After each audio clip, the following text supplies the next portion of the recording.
Yes PCS education channel में स्वागत है मित्रों। आइए प्रश्न की ओर चलते हैं। प्रश्न है, आज का जो पॉइंट है, सब्जेक्ट है, वो बहुत इंपॉर्टेंट है। आशा करता हूँ कि आप इसे ध्यानपूर्वक सुनेंगे, समझेंगे और लाइक से और सब्सक्राइब करेंगे। चलते हैं पॉइंट की ओर, सब्जेक्ट की ओर। संस्कृतिकरण, एकल्चरेशन क्या है? ठीक है, तो प्रोफेसर एन श्रीनिवास ने दक्षिण भारत के कुर्ग जाति पर किए गए अध्ययन के आधार पर संस्कृतिकरण की अवधारणा को स्पष्ट करने का प्रयास किया है। प्रोफेसर श्रीनिवास ने संस्कृतिकरण को स्पष्ट करते हुए लिखा है कि संस्कृतिकरण सामाजिक सांस्कृतिक परिवर्तन की एक ऐसी प्रक्रिया है जिसके माध्यम से निम्न जाति के लोगों के द्वारा अपेक्षाकृत किसी उच्च जाति के लोगों के रीति रिवाज, प्रथा, परंपरा, मूल्य, विश्वास, विचारधारा एवं जीवन शैली को अपनाने का प्रयास किया जाता है। जैसा कि हम सभी जानते हैं कि भारतीय जातीय व्यवस्था के अंतर्गत स्पष्ट रूप से जातीय संस्तरण प्रणाली को अपनाया गया है, माने उच्च नीच की व्यवस्था को अपनाया गया है ना, जिसमें ब्राह्मणों की स्थिति सर्वोच्च तथा हरिजनों की स्थिति निम्न पाई जाती है। ऐसी स्थिति में निम्न जातियों द्वारा अपनी सामाजिक स्थिति को ऊंचा उठाने तथा उच्च जाति के समान ही प्रतिष्ठा पाने के लिए उसके महत्वपूर्ण जीवन शैली जैसे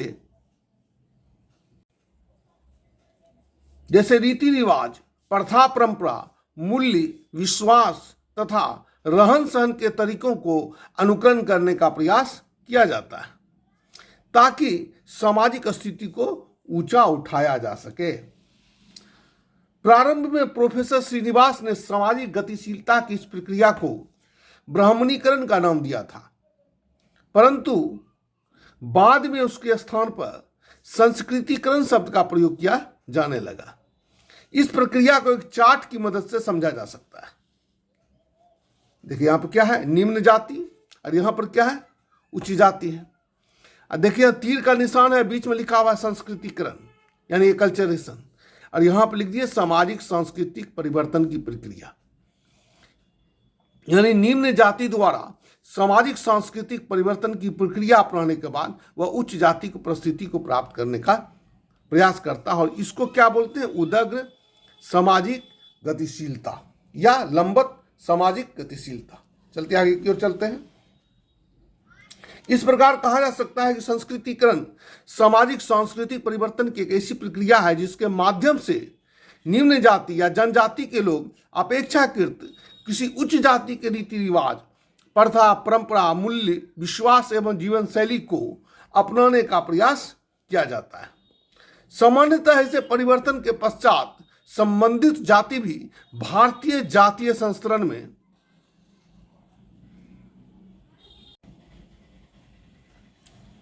अपनी उच्च स्थिति का दावा करने लगती है, और ऐसा देखा गया है कि कुछ समय पश्चात या 2-3 पीढ़ियों के पश्चात समाज के द्वारा उसके दावे को स्वीकार भी कर लिया जाता है। उदाहरण स्वरूप प्रोफेसर श्रीनिवास ने संस्कृतिकरण की अवधारणा को स्पष्ट करते हुए लिखा है कि दक्षिण भारत के कुर्ग जाति के लोग मांस खाना, मद्यपान, पशु बलि को छोड़कर ब्राह्मण के समान ही प्रथा, परंपरा, रीति रिवाज, रहन सहन, वेशभूषा तथा भोजन संबंधी आदतों को अपनाकर अपनी सामाजिक स्थिति को ऊंचा उठाकर जातीय संस्तरण प्रणाली में ब्राह्मण होने का दावा करती है। इसी प्रकार से पूर्वी उत्तर प्रदेश के चमार एवं नोनिया जनजाति भी अपने जीवन शैली में सुधार कर राजपूत चौहान होने का दावा करती है। दक्षिण मैसूर की लोहार जनजाति विश्वकर्मा ब्राह्मण होने का दावा करती है। अब है प्रोफेसर श्रीनिवास का यह भी मानना है कि संस्कृतिकरण की प्रक्रिया में किसी निम्न जाति द्वारा अपेक्षाकृत किसी उच्च जाति के जीवन शैली को अपनाना एक प्रकार से यह उदग्र सामाजिक गतिशीलता का परिचायक है। जबकि कुछ विद्वानों का मानना है कि संस्कृतिकरण एक प्रकार से दो तरफी प्रक्रिया है, क्योंकि सदैव निम्न जाति ही उच्च जाति के सांस्कृतिक तत्वों को ग्रहण नहीं करती, बल्कि उच्च जाति के द्वारा भी निम्न जाति के सांस्कृतिक तत्वों को ग्रहण किया जाता है। क्योंकि वर्तमान समय में कुछ उच्च जाति के लोग भी अपने परंपरागत मूल्यों को छोड़कर निम्न जाति के परंपरागत मूल्यों जैसे मांस एवं मदिरा को अंगीकार कर रही है। परंतु प्रोफेसर श्रीनिवास ने इस प्रकार की प्रक्रिया के लिए असंस्कृतिकरण शब्द का प्रयोग किया है। इस प्रकार से एक बात और भी है कि संस्कृतिकरण की प्रक्रिया के पश्चात निम्न जाति की सामाजिक स्थिति तुलनात्मक रूप से उच्च हो जाती है, परंतु भारतीय जातीय व्यवस्था कठोर होने के कारण निम्न जाति के लोग अपने जातीय बंधन या अस्पृश्यता की बाधा को तोड़ नहीं सकता। इसी प्रकार से मजूमदार का मत है कि संस्कृतिकरण की प्रक्रिया एक उदग्र यानी लंबत सामाजिक गतिशीलता न होकर यह एक प्रकार से क्षैतिज सामाजिक गतिशीलता है, क्योंकि एक अछूत चाहे कितना भी सुसंस्कृत क्यों न हो जाए, वह अस्पृश्यता यानी अनटचेबिलिटी की बाधा को पार नहीं कर सकता।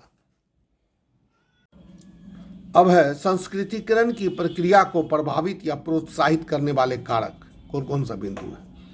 पहला है औद्योगिकरण एवं नगरीकरण, दूसरा है संचार एवं यातायात के साधन, तीसरा शिक्षा है, चौथा है आर्थिक स्थिति में सुधार है ना, पांचवा है सामाजिक धार्मिक आंदोलन, छठा और अंतिम है स्वतंत्रता प्राप्ति के पश्चात नवीन राजनीतिक व्यवस्था, है ना। वन बाय वन करके सबका डिटेल्स में चर्चा करेंगे। पहला है औद्योगिकरण एवं नगरीकरण।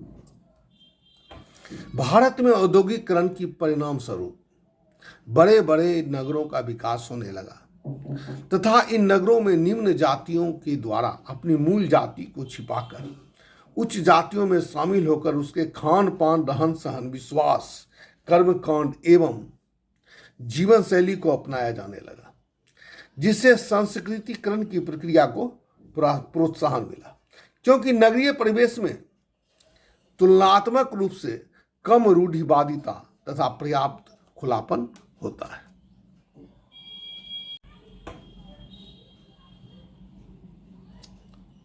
अगला पॉइंट है संचार एवं यातायात का साधन।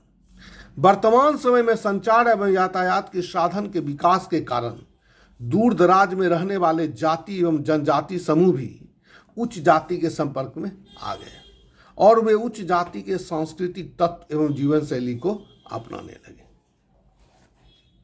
तीसरा है शिक्षा व्यवस्था। परंपरागत शिक्षा व्यवस्था में शिक्षा केवल उच्च जातियों तक ही सीमित था, परंतु वर्तमान समय में शिक्षा का प्रचार प्रसार होने के कारण यह निम्न जातियों तक पहुंच चुकी है, जो लोगों को अपनी सामाजिक स्थिति को ऊंचा उठाने के लिए प्रेरित कर रही है, जिससे संस्कृतिकरण की प्रक्रिया को भरपूर प्रोत्साहन मिल रहा है। चौथा है आर्थिक स्थिति में सुधार।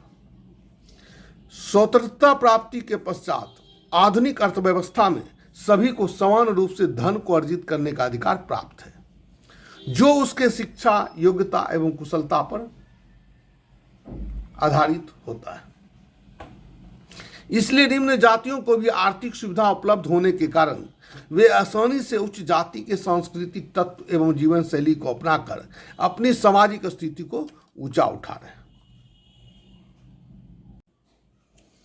पांचवा है सामाजिक धार्मिक आंदोलन। भारत में विभिन्न प्रकार के सामाजिक धार्मिक आंदोलन के फलस्वरूप धार्मिक कट्टरता तथा छुआछूत का प्रबल विरोध किया जाने लगा, जिस कारण मंदिर, मठ एवं तीर्थ स्थल में भी निम्न जातियों को प्रवेश दिया जाने लगा, जिससे निम्न जाति भी अपने परंपरागत मूल्यों को छोड़कर उच्च जाति के परंपरागत मूल्यों को अपनाने लगे।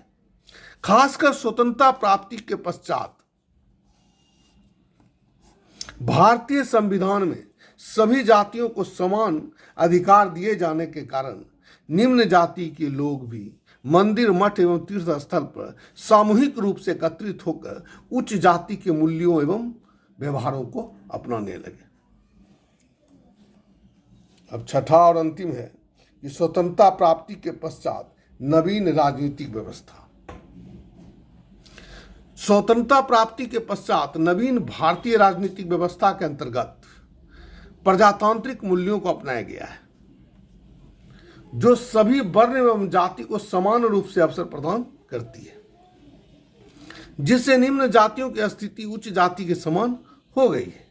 इसके अतिरिक्त भारतीय संविधान के अंतर्गत सामाजिक आर्थिक आधार पर विशेष प्रावधान के कारण भी निम्न जातियों की सामाजिक आर्थिक स्थिति मजबूत हो गई है।